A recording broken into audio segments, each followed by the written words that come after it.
It's been over a year since Slosher Deco was released in Splatoon 3, and I think it is the most underrated Slosher weapon, and arguably the most underrated weapon overall in the game currently. Recently, Kill, one of the best bucket players in the West, uploaded this Splatzone's only tier list, where he actually included Slosher Deco as a potential pick as a frontline weapon, slightly beating Slosher Nouveau. Top player Prochara also posted his own Splatzone's only tier list, where he ranked Slosher Deco pretty high, landing it in A tier. When this weapon was announced, there was a lot of people that called this weapon garbage, with some even calling it one of the worst kits in the game. And honestly, I could see the argument why, but I think because of a couple of changes to the weapon and changes to the meta, this weapon has begun to turn heads as one of the hidden gems in Splatoon 3. What's up everyone, my name is Gus, and if you're new to the channel, I love the Slosher weapon class. If you enjoy this type of content, be sure to hit that like button and subscribe. I have a lot more exclusive Slosher videos coming to the channel, and you wouldn't want to miss out. With that out of the way, let's start talking about Slosher Deco. Slosher Deco always had a trend of introducing unique kits in prior Splatoon games. In Splatoon 1, it had Splash Wall and Kraken, and in Splatoon 2, it had Sprinkler and Baller. One of these kits eventually became part of the meta for its respective game, which I'll talk about later, but with these kits, you can see that the devs usually take an alternative approach to Slosher Deco. They have no lethal bomb, and they come with the transformation special, allowing Slosher players to develop a new playstyle. So when Slosher Deco was finally introduced in Splatoon 3 a year ago with Line Marker and Zipcaster, a lot of people were not happy, with some calling it the worst kit in the game or a downgrade from its vanilla variant. I'll be honest, at first I was not a big fan of Slosher Deco, especially when another weapon got Burst and Zipcaster. But this kit has started to grow on me, which eventually led me to create a full guide on how to play this weapon, and within that video I even had this to say. It's a difficult main weapon, a difficult sub, and a difficult special, which will take time to master. So obviously it's going to feel bad or look bad at first. So I recommend you give it a try, and you'll see that this thing can do some amazing things. Regardless, I think this weapon is extremely underrated, and the imagination a player can have for this kit is what makes this weapon thrive. Fast forward to 2024, I still share this sentiment. Now obviously when the kit was released, it was pretty underwhelming, and the meta was in a different spot.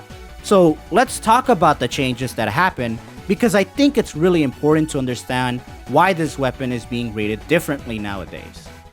First, let's cover the meta. When this weapon was first released, it came out during Crab Tank meta, and remember around this time, team compositions were pretty strict as we didn't have a lot of options, with most weapons only having their first kit. The comp went something like this.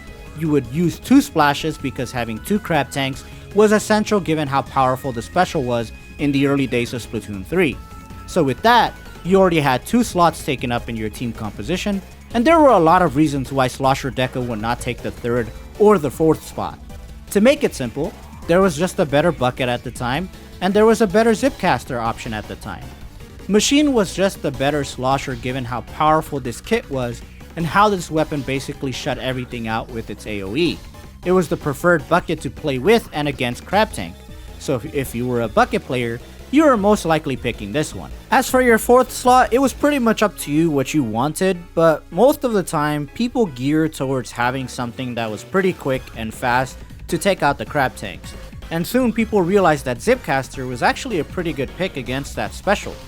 And even though Slosher Deco came out a while later, people still picked Stamper because of obvious reasons. Not only does it have the better sub with Burst Bomb, but Stamper itself just destroys Crab Tanks because of its high object damage, which the Slosher can't do. But as we continue to get updates, the meta slowly changed, giving some nerfs to strong weapons, but more importantly, giving buffs to Slosher overall. Fast forward to today, we are now in a meta where the vanilla Slosher is considered one of the best weapons in the game, given how the meta is currently centered around fighting most of the time with Tacticooler. While Slosher continues to elevate its status in the meta, why do I still think Slosher Deco is an underrated pick? Well, let's look at all the changes the kit has received. Each component of Slosher Deco, the main, the sub, and the special all received notable buffs over the past year. So let's talk about these buffs, and I'll explain what I think Slosher Deco is being held back by. Starting off with the main weapon, The buff it received in version 3.1 was huge because it adjusted the fall-off damage of the weapon. One of the strengths of Slosher as a main weapon is abusing his ability to attack from different heights. This is really important, especially for Slosher Deco, considering that this kit came with Zipcaster, where its whole gimmick or usage is getting to different locations on the map. So imagine using your special, getting to high ground, and being unable to kill the enemy because you need 3 hits as opposed to 2. So this was a notable adjustment to both Slosher kits, but it really helped out Slosher Deco because it also indirectly buffed how it used it with Zipcaster. As for Zipcaster, this special has received a lot of changes, with the important ones being its ink efficiency, the ability to zip closer to the ground, and increasing its damage so you can one-shot. I initially thought this was one of the worst specials in the game, mostly because of the weapons it was on except for Stamper and Slosher, but given the buffs to it, I changed my mind. It really is up to you as a player on how you perform with the special and abuse its strengths. And with Slosher Deco, it synergizes extremely well. Pairing it with the weapon that does a minimum of 50 damage now and a maximum of 70 could put the enemy in a bad spot. It combos well, helps Slosher close the gap against long range, and gives Slosher a tool to abuse map terrain. And keep in mind that this special only costs 180p, which is incredibly helpful because Slosher isn't the best painter, so having a cheap special really helps with its special output. As for the sub, I gotta be honest with you guys, I think this is what is holding Slosher Deco back the most. Well, yeah, Line Marker has received a lot of changes, and I mean a lot of changes. They buffed its velocity, its damage, its paint coverage, but it's still arguably the most underwhelming sub in the game. I even posted about it one day, and some people didn't agree with me, but here's the reasons why I think so. Yes, Line Marker does combo with Slosher Deco, and it gives the weapon a tool to paint its feet when it's in a pinch, but it still can't keep up with the other subs. It's difficult to aim sometimes, and certain map terrain doesn't help the situation. It has a short duration compared to other tracking subs, and you need to be close to abuse the Slosher Deco main sub weapon combo, which doesn't give you a consistent tool to defend from afar.